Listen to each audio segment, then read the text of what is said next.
Pode se assentar, meus amigos. Vamos lá.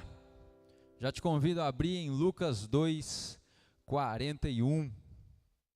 Deus ministrou muito ao meu coração. Apanhei muito dessa palavra. Já tem mais de uma semana que Deus tem falado comigo nesse tema.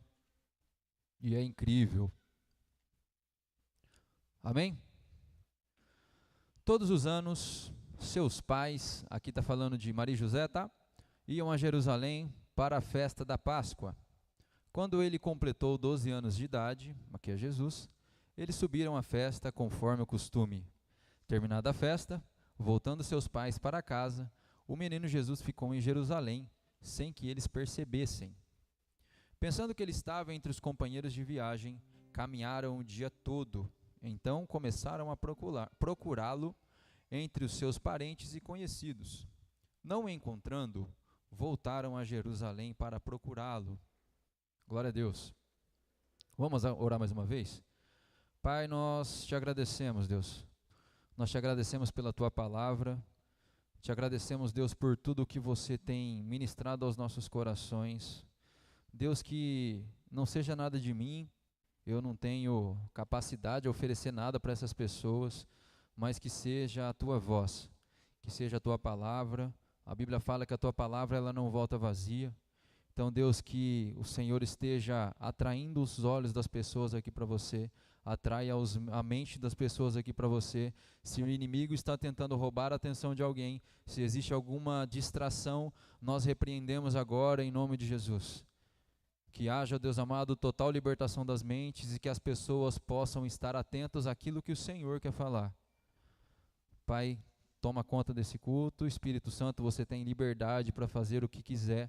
Essa é a nossa oração em nome de Jesus. Amém. Vamos lá então. Quem aqui conhece a Páscoa? Aquela do coelhinho lá. Brincadeira. Então vamos lá. A Páscoa, vou falar um pouquinho, tá? Vamos lá, volta lá no versículo 41. Isso, todos os anos eles iam comemorar a Páscoa. Então vamos falar um pouco do que é a Páscoa, tá? A Páscoa foi algo que foi instituído por Deus.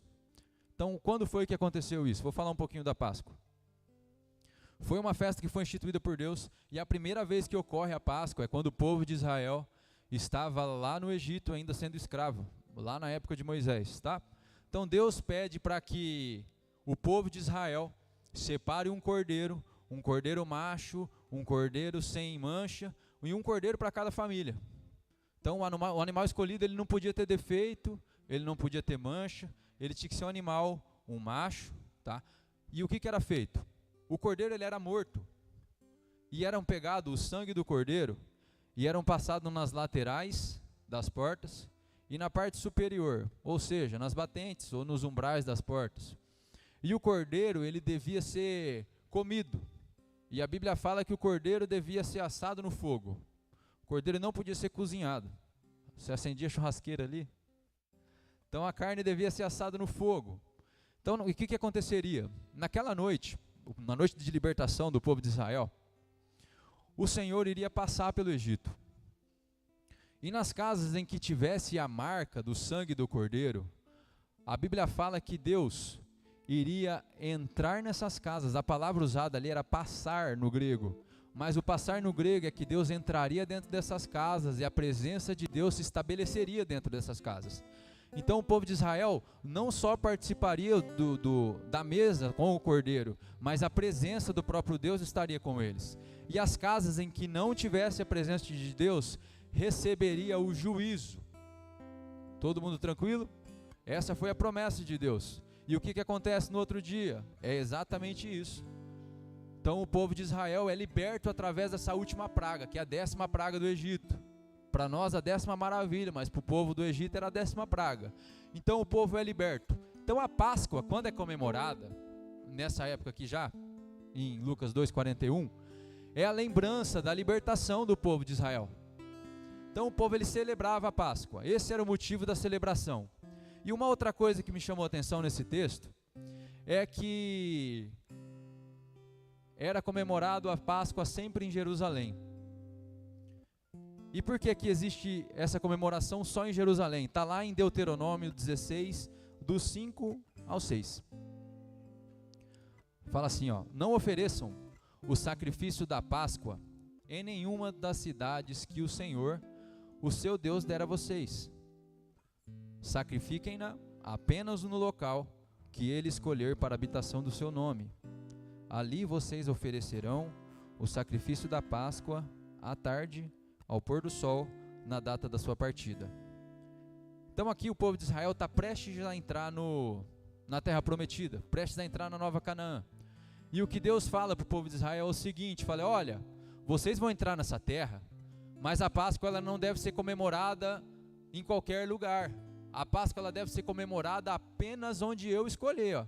Fala, ó, apenas onde eu escolher a habitação do seu nome. E o lugar onde foi escolhido foi Jerusalém. Jerusalém se estabelece o templo, tá? Então, a Páscoa ela é comemorada em Jerusalém porque o templo do Senhor foi estabelecido em Jerusalém. Tranquilo, meus amigos? Estão comigo até aqui? Excelente. Jerusalém, então, era onde estava colocado, Deus tinha escolhido o lugar para a habitação do seu nome. E o que era o templo em si? O templo era a continuação do tabernáculo. Todo mundo aqui está comigo no tabernáculo? Vou dar uma pinceladinha só no tabernáculo então. Vamos lá. O tabernáculo ele era separado por 3 lugares, ok? Então dentro do tabernáculo existia o átrio. O átrio era o lugar que todas as pessoas poderiam ter acesso. Então se a gente pegar, as mulheres poderiam entrar no átrio, homens poderiam entrar no átrio, crianças poderiam entrar no átrio. O átrio era o lugar onde aconteciam os sacrifícios, as ofertas, então tudo acontecia no átrio. E quando eu estava estudando isso, cara, me veio um versículo ali de Davi, quando ele fala que é melhor um dia nos teus átrios do que 1000 em outros lugares. Mas eu comecei a pensar de como deveria ser o átrio. Se a gente pensar, o átrio era no lugar onde aconteciam os sacrifícios. Era um lugar onde os cordeiros, os animais, eles eram mortos. Então eu acho que quando Davi estava olhando para o átrio, eu acho que ele estava falando sobre um lugar de arrependimento. Porque ele estava olhando o cordeiro sendo morto, já apontando para Cristo naquele lugar, e olhando e falando, cara, todo esse sangue, mas ainda assim, um lugar de arrependimento é melhor do que qualquer outro lugar no mundo. Eu imagino Davi pensando dessa forma. Um outro lugar que existia dentro do tabernáculo, chamava o Santo Lugar. O Santo Lugar ele já era um pouco mais restrito. No Santo Lugar, quem poderia acessar era apenas os sacerdotes. Dentro do Santo Lugar tinha algumas coisas que era muito legal. A Bíblia fala que semanalmente o sacerdote precisava entrar dentro do tabernáculo e trocar os 12 pães que representavam as 12 tribos. Uma outra coisa incrível que acontecia no tabernáculo, e é muito parecido com a nossa vida, é que no tabernáculo, eu não lembro qual que é o horário, se era de manhã ou à noite, mas no tabernáculo o incenso era acendido uma vez ao dia. E o incenso, quando a gente pega trazendo para as nossas vidas, representa muitas nossas orações. E no tabernáculo, uma outra coisa que tinha, que parece muito conosco, é que no tabernáculo tinha um candelabro com 7 pontas, e era a obrigação do sacerdote não permitir que as chamas do candelabro se apagassem. Trazendo para a nossa realidade, nós não podemos permitir que a chama que nós temos dentro de nós não se apague. Então, o tabernáculo é muito parecido com a habitação de Deus hoje. O tabernáculo é muito parecido com o que nós vivemos hoje. Trazendo para essa realidade, nós já descobrimos mais ou menos o que é a Páscoa, nós já descobrimos mais ou menos o porquê que era para Jerusalém que eles iam, era por causa do templo. Mas uma coisa que eu acho muito louco é Deus instituir festas. Então era a festa da Páscoa, não era só apenas uma lembrança, mas era a festa da Páscoa. E um negócio que eu acho maluco, assim, que se a gente pegar na época do Natal, por exemplo, eu acho incrível comemorar o Natal. Aquele tempo da hora em família, que nós juntamos todo mundo, vamos lá, a gente faz muita comida, e a gente vê o brasileiro gosta demais de festa, e nós celebramos, nós nos alegramos, a gente troca presente, e época do 13º, a gente pega o nosso salário e gasta, e a gente vai viajar, e lembra que depois só que em janeiro tem um monte de imposto para pagar, mas pelo menos nós celebramos, presenteamos uns aos outros, e é um tempo incrível. E se a gente pegar, qual que é o significado do Natal? É o nascimento de Jesus, certo? embora a gente saiba que Jesus não tenha nascido nessa época, mas é o nascimento de Jesus. Agora, imagina o significado para o povo.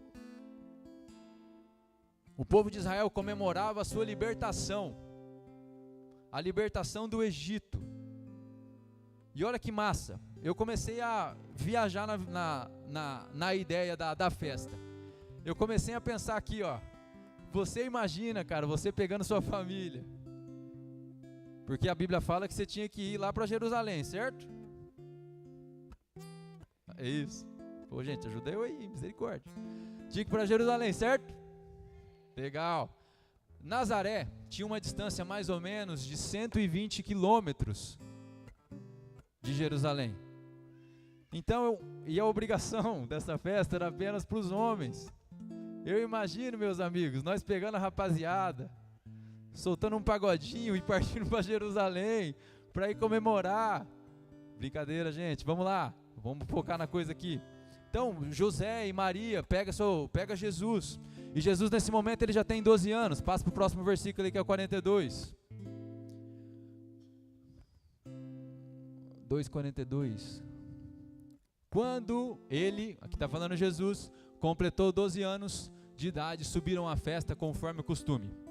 Existia o costume do povo de Israel de comemorar a festa da Páscoa. E aqui existe o cumprimento da lei, ok? Se a gente pegar, José e Maria estava cumprindo a lei. Eu imagino uma multidão de pessoas chegando em Jerusalém. Porque se nós imaginarmos, Nazaré era uma cidade pequena. Existia cerca ali da época, vamos colocar aí no máximo umas 400 pessoas. Só que existiam outras cidades em Israel que também ia para Jerusalém. No caminho ali, ó, existia Nazaré, Tirza, Siquém, Siló, Betel e Jerusalém. E na Páscoa eles recebiam muitas pessoas. Existe um historiador que chama Flávio Joséfo, que ele diz que, é um historiador da época, ele diz que existiam cerca de milhares de dezenas de pessoas. Então existiam muitas pessoas chegando em Jerusalém. Agora eu quero que você imagine que incrível, no mundo espiritual, como que isso deve ter acontecido. Eles comemorando a festa do libertador, a festa da libertação, com o libertador junto. Porque a Bíblia fala que Jesus ele foi para Jerusalém também. Você imagina que louco as pessoas sentadas na mesa com Jesus, cara, que era o Cordeiro Pascal, enquanto eles estavam lembrando da libertação que eles tiveram. Mas ao mesmo tempo eu fico pensando a loucura que era, porque a gente sabe que Jesus ele era 100% homem e era 100% Deus. Ele vendo o Cordeiro sendo morto e ele pensando, falou, cara, hoje é o Cordeiro ali, mas daqui uns aninhos é a minha vez, daqui uns anos vai ser a minha vez de libertar o povo. Então a Bíblia fala que essa festa ela foi vivida, porque no verso seguinte fala o seguinte, ó, terminada a festa, enquanto seus pais voltavam para casa, o menino Jesus ficou em Jerusalém, mas os seus pais não perceberam. A festa foi vivida, foi cumprido com o decreto, a ordenança da lei, mas a Bíblia fala que Jesus ficou em Jerusalém sem que os seus pais percebessem, ou seja, eles estavam distraídos e esqueceram Jesus em Jerusalém. Olha para o amiguinho do lado aí, prometo que eu não vou fazer isso muito, hein?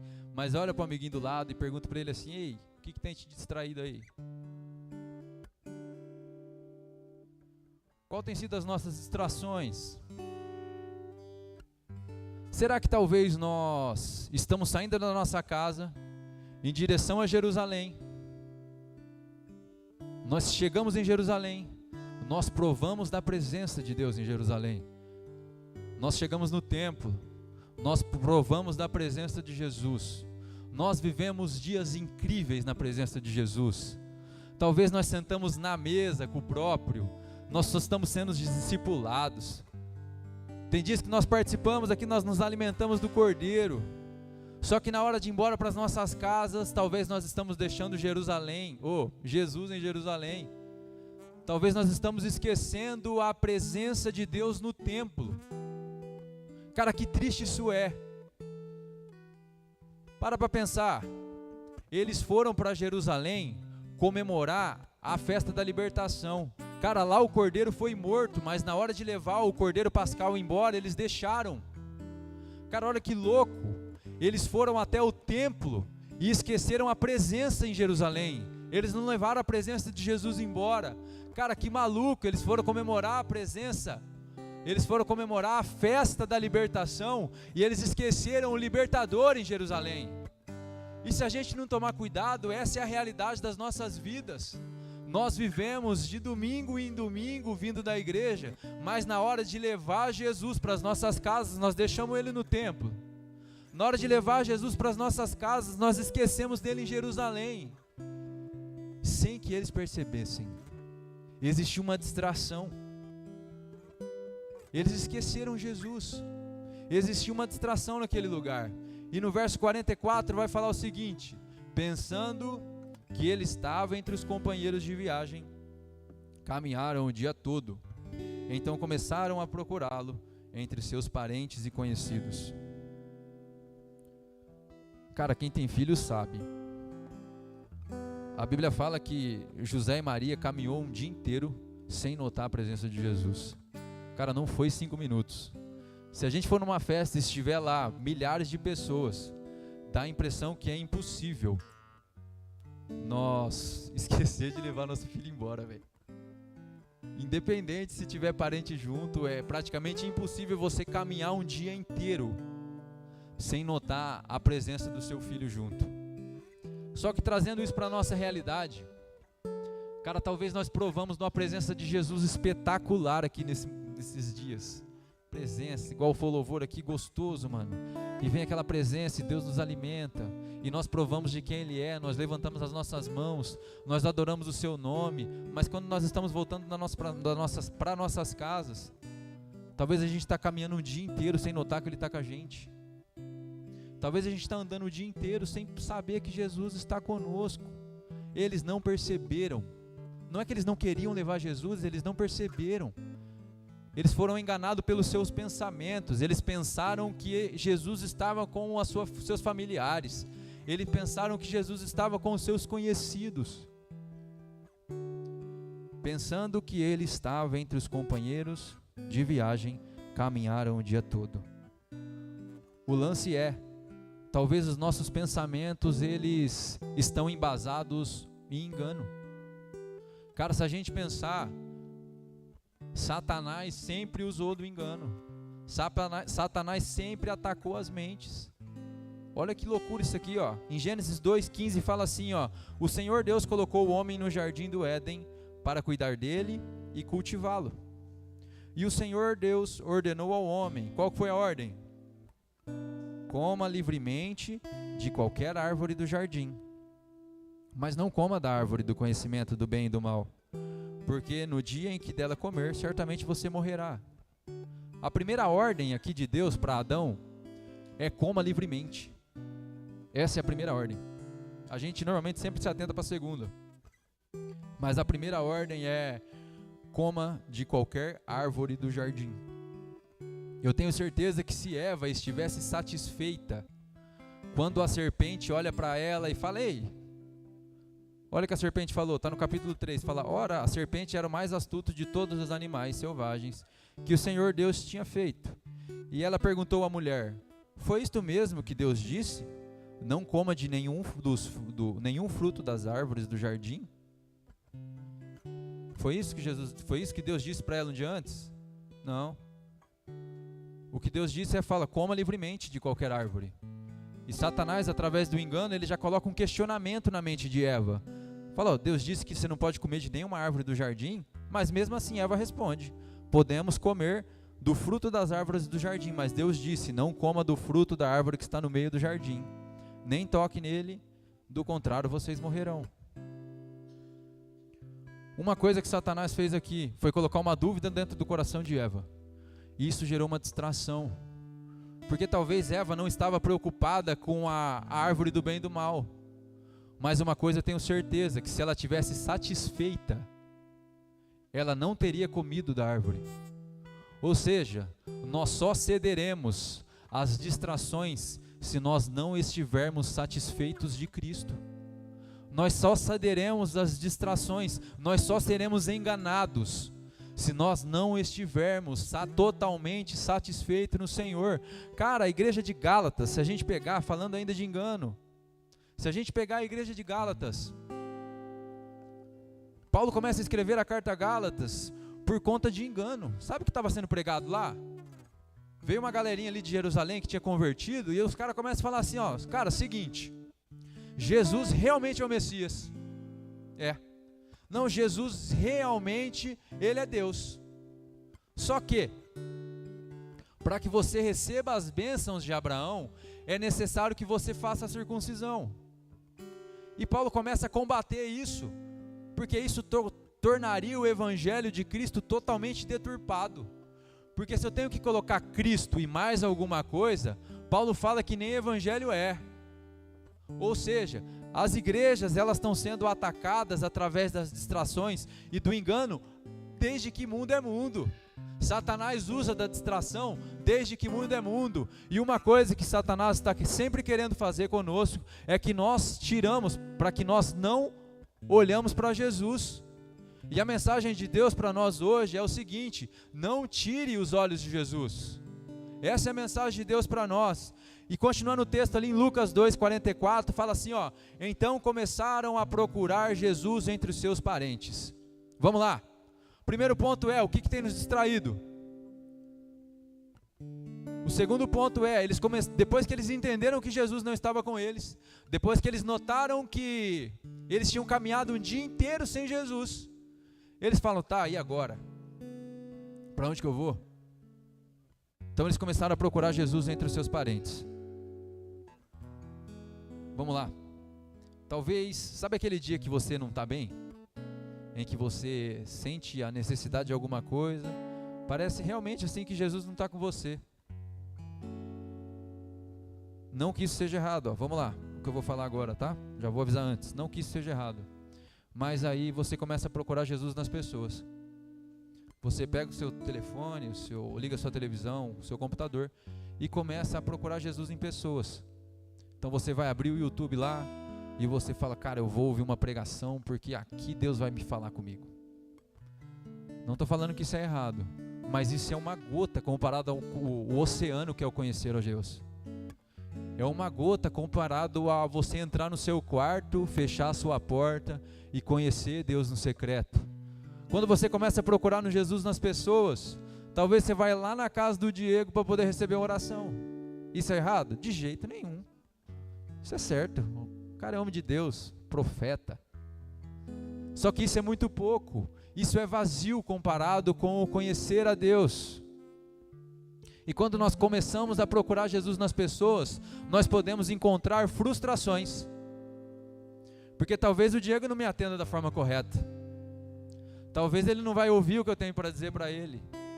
Talvez naquele dia ele não vai falar uma coisa que eu goste. E o que vai ser gerado em mim? Frustração. Então, ao invés de nós olharmos para o homem para procurar Jesus, nós podemos encontrar direto o homem. Nós podemos encontrar direto o Filho do homem. É isso que nós temos que fazer. Entrar dentro dos nossos quartos, fechar a nossa porta e encontrar Ele no secreto. Mas ao mesmo tempo, o que eu acho incrível, velho, Paulo, ele fala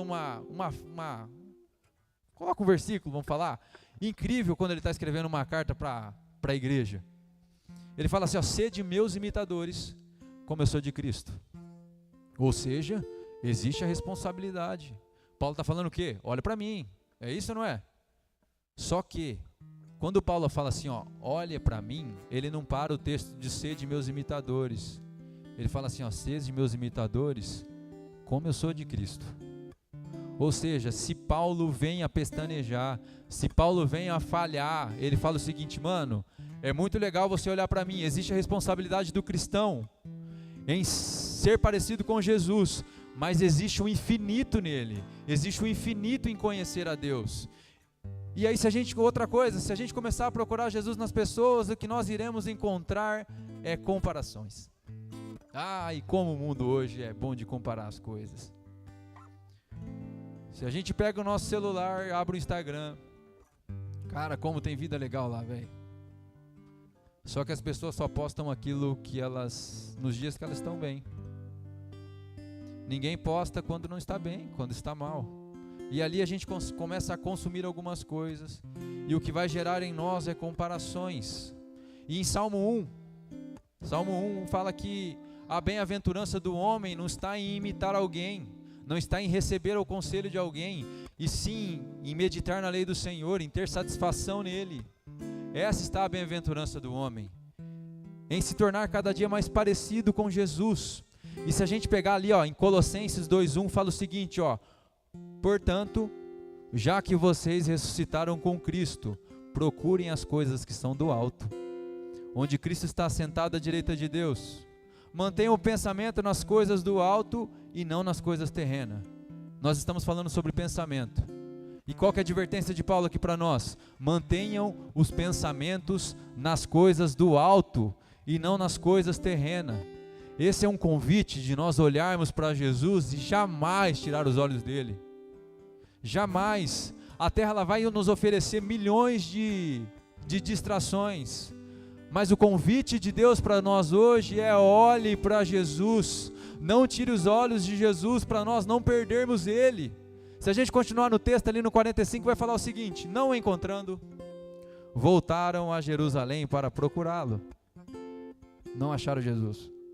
E no 46 vai falar o seguinte, depois de 3 dias, o encontraram no templo, sentado entre os mestres, ouvindo-os e fazendo-lhes perguntas. Depois de quantos dias Jesus foi encontrado? Quantos dias foi? Incrível. Eles encontraram Jesus no templo. No templo era o lugar onde existia sacrifício. O templo era um lugar onde os pecados do povo eles eram encobertos. No templo era um lugar onde o sumo sacerdote acessava a presença. É ou não é? Excelente.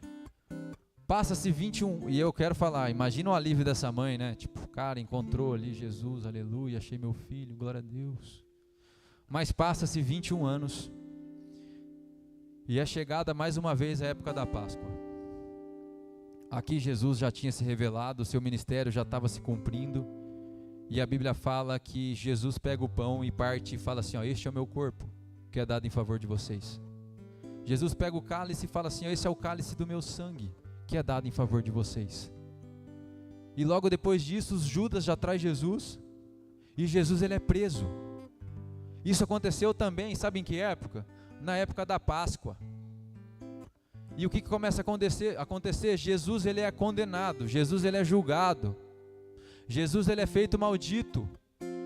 E ali começa a se cumprir as escrituras que está escrito lá em Isaías 53:5, fala assim, ele foi ferido por nossas transgressões, moído por nossas iniquidades, e o castigo que nos traz a paz estava sobre ele, pelas suas pisaduras nós fomos sarados. Jesus começa a ser açoitado, Jesus começa a ser humilhado, Jesus começa a ser escarnecido. A Bíblia fala que Jesus ele derruba a cruz pesava cerca de 50 quilos, e quando ele cai, existe ali uma perda de água e de sangue. O corpo de Jesus já estava totalmente dilacerado, e estava ali o Cordeiro de Deus derramando seu sangue em favor de nós. Sabe o que acontece? Jesus ele foi crucificado. A dor de Jesus ele era insuportável. Jesus lutava para poder respirar. Só que quando ele levantava, existia a coroa de espinhos ferindo a sua cabeça. E mesmo assim Jesus olha para os guardas e fala: Pai, perdoa eles, porque eles não sabem o que fazem. O Cordeiro de Deus estava morrendo naquele lugar. Jesus começa a sentir o peso do pecado naquele momento. O Cordeiro Pascal começa a provar do abandono de Deus. E ele olha e fala: Deus meu, por que me desamparaste? E nesse momento aqui, Jesus ele morre. E eu peço que vocês coloquem de pé, o louvor já pode subir. Jesus ele morre. E se nós pegarmos quanto tempo demorou para Jesus ser encontrado lá no texto que a gente leu em Lucas 2? 3 dias. Excelente. Aqui existe algo maior. No primeiro dia da semana, após a morte de Jesus, é passado 3 dias.